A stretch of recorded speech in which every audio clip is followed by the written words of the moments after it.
আসসালামু আলাইকুম ভিউয়ার্স, সবাইকে স্বাগতম। ইউটিউবের উপর টোটাল সলিউশনের আজকের এপিসোডে আমরা দেখব একটি ভিডিও শ্যুট করার বা এডিট করার পরে আপলোড করার আগে এই ভিডিওতে এসইওর জন্য কি কি কাজ করতে হয়। খুবই গুরুত্বপূর্ণ একটি কাজ। একটি ভিডিও আপলোড করার আগেই আসলে এসইওর কোনো কাজ করা লাগতে পারে কিনা বা করা যেতে পারে কিনা বা কিভাবে করা যেতে পারে, এই টোটাল প্রসেসটা দেখব আমরা আজকের এই ভিডিওতে। শুরু করার আগে বলছি, আপনি যদি আমার চ্যানেল নতুন হয়ে থাকেন তাহলে অবশ্যই চ্যানেলটি সাবস্ক্রাইব করে পাশে থাকা বেল আইকনটি প্রেস করে রাখবেন, যাতে করে পরবর্তী আকর্ষণীয় এপিসোড মিস না হয়ে যায়। তো ভিউয়ার্স, বলছিলাম যে একটি ভিডিও আপলোড করার আগেই এই ভিডিওর মধ্যে এসইওর জন্য কি কি কাজ করা যেতে পারে বা আদৌ কোনো কাজ করতে হয় কিনা। তো এই জন্য আমরা একটা ভিডিওতে যাই এবং ভিডিওতে গিয়ে আমাদের আগে ইউটিউবের একটা ভিডিওতে যাই। চিন্তা করুন আমরা এই ভিডিও বিষয়ে কি কাজ করতে পারতাম বা কি কাজ করতাম, এই বিষয়টা আমরা এইখান থেকে আমরা যদি আগে ভিডিওটাই যাই। ভিডিওটা যাওয়ার পরে দেখতে পাচ্ছি এই যে এখানে ফাইল নেম নামে একটা নেম আছে। এই দেখুন এখানে ফাইল নেম test.mp4 এই নামে একটা নেম এখানে পাওয়া যাচ্ছে। এখন এই ভিডিওর এই ফাইল নেমটা কি আদৌ গুরুত্বপূর্ণ কি না? 100% এই ফাইল নেম গুরুত্বপূর্ণ। অবশ্যই এই ফাইল নেম আপনি আপনার ভিডিওর যে টাইটেল দিবেন, এই যে এইখানে যে টাইটেলটা দিবেন এই নামে ক্রিয়েট করবেন। এখন চিন্তা করুন যে এই যে ফাইলটি আমরা আপলোড করব, তাহলে এখান থেকে আমরা কিবোর্ড থেকে F2 প্রেস করি। যদি আমরা ভিডিও টাইটেল এরকম থাকে যে how to create WordPress theme from, আচ্ছা এইটা চিন্তা করলাম আমাদের মূল টাইটেল হবে, যে এই টাইটেলের আমরা ভিডিও আপলোড দেবো, how to create WordPress theme from scratch Bangla. আচ্ছা, যেহেতু আমরা বাংলা ল্যাঙ্গুয়েজে ভিডিও দিচ্ছি সেহেতু আমরা এখানে বাংলা কথাটা মেনশন করে দিলাম। এটা আপনি দিতেও পারেন, নাও দিতে পারেন, এটা আপনার একান্তই পছন্দের ব্যাপার। এখন এই যে টাইটেল আমি এইখানে যে টাইটেলটা আমি দিলাম, এই টাইটেলটা হচ্ছে আপনার ভিডিওর নাম হইতে হবে। যেমন এই যে এখানে হচ্ছে এই টাইটেলটা হতে হবে। এখন এই যে এখানে যে টাইটেলটা দিবেন অবশ্যই আপনার ফাইল নেম যেন ওই টাইটেলই হয়ে থাকে। অর্থাৎ এই যে এখানে আমি ফাইল নেম চেঞ্জ করলাম, এইরকম ভিডিও আপলোড করার আগেই আপনি ফাইলের নেম হচ্ছে আপনার মূল যে টাইটেল সেই টাইটেলে রিনেম করে নেবেন। এটা হচ্ছে ভিডিও আপলোড করার আগেই করতে হবে।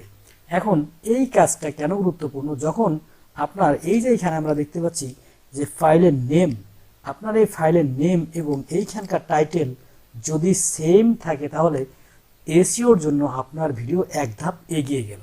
সুতরাং আপনাকে অবশ্যই এইখানে যে টাইটেল ইউজ করবেন সেই টাইটেল অনুযায়ী ভিডিওর ফাইল নেম হতে হবে। এখন এখানে আরও কিছু কাজ আছে।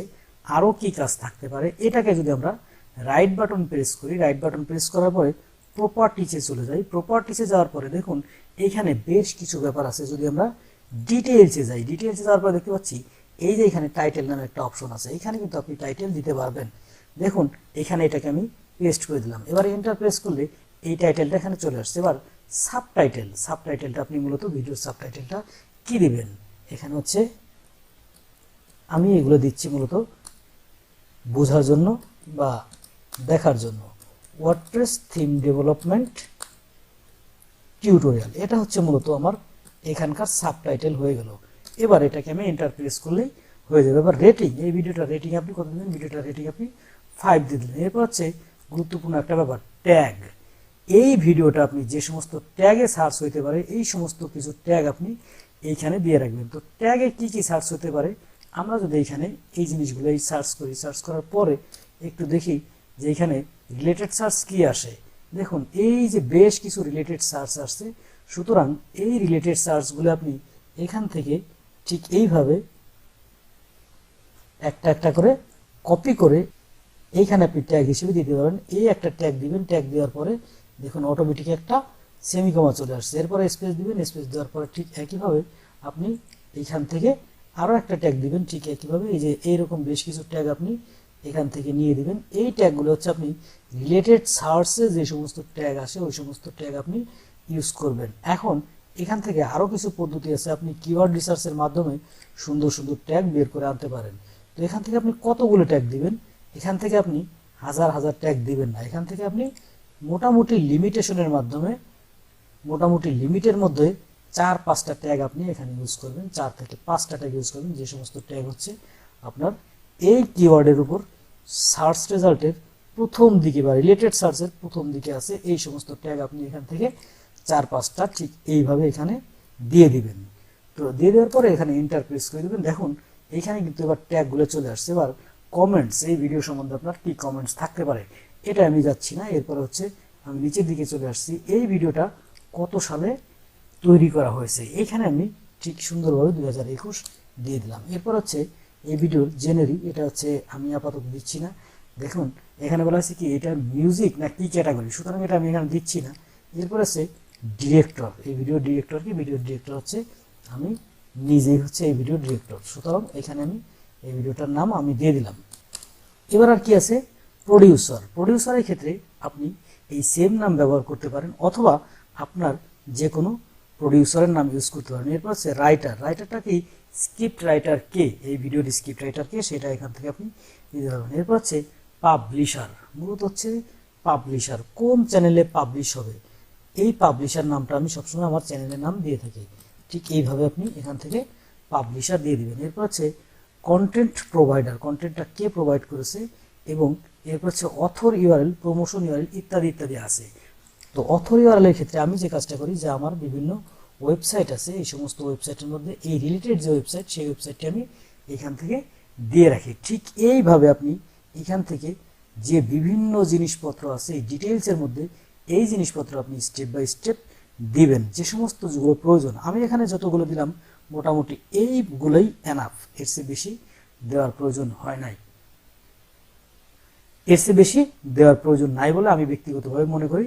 তো এখান থেকে আপনি যদি ওকে বাটনে বা অ্যাপ্লাই বাটনে ক্লিক করেন, অ্যাপ্লাই বাটনে ক্লিক করেন, ক্লিক করার পর আপনি এখান থেকে ওকে বাটনে প্রেস করলেন। এবার আপনার এই ভিডিওটা আপলোড করার আগেই যে সমস্ত কাজ করার প্রয়োজন ছিল সে সমস্ত কাজ হয়ে গেল। অর্থাৎ প্রথম শর্ত কি যে আপনার ভিডিওর যে টাইটেল হবে সেই টাইটেল যেন আপনার ফাইলের নেম হয়। এই যে এখানে ভিডিওর যে টাইটেলটা ছিল, আমরা যে টাইটেলটা চেক করলাম যে এই যে টাইটেলটা ছিল এই টাইটেল নেম এবং ফাইলের নেম যেন অলওয়েজ সেম হয়। এরপর হচ্ছে কি রাইট বাটন ক্লিক করে আমরা প্রপার্টিসে গিয়ে ডিটেইলসে গিয়ে আমরা কি দিলাম, ট্যাগস দিলাম, ডিটেইলস দিলাম, কপিরাইট দিলাম, ইত্যাদি ইত্যাদি ইত্যাদি ইত্যাদি ইনফরমেশনগুলো এখান থেকে আমরা দিয়ে দিলাম। তো এইভাবে হচ্ছে মূলত আপনাকে একটি ভিডিও আপলোড করার আগেই এসইওর জন্য বেশ কিছু কাজ করতে হবে। তো এই কাজগুলো আপনারা গুরুত্ব সহকারে করবেন এবং পরবর্তী ভিডিও দেখার জন্য সবাইকে আমন্ত্রণ জানিয়ে শেষ করছি। তো দেখছিলেন যে কিভাবে একটি ভিডিওকে আপলোড করার আগেই এসইওর বিভিন্ন অপারেশন বা কার্যক্রম করা হয়। ভিডিও নিয়ে যে কোনো প্রশ্ন থাকলে কমেন্ট বক্সে জানিয়ে রাখতে পারেন, আমরা যত দ্রুত সম্ভব আপনার প্রশ্নের উত্তর দিয়ে দেওয়ার চেষ্টা করব।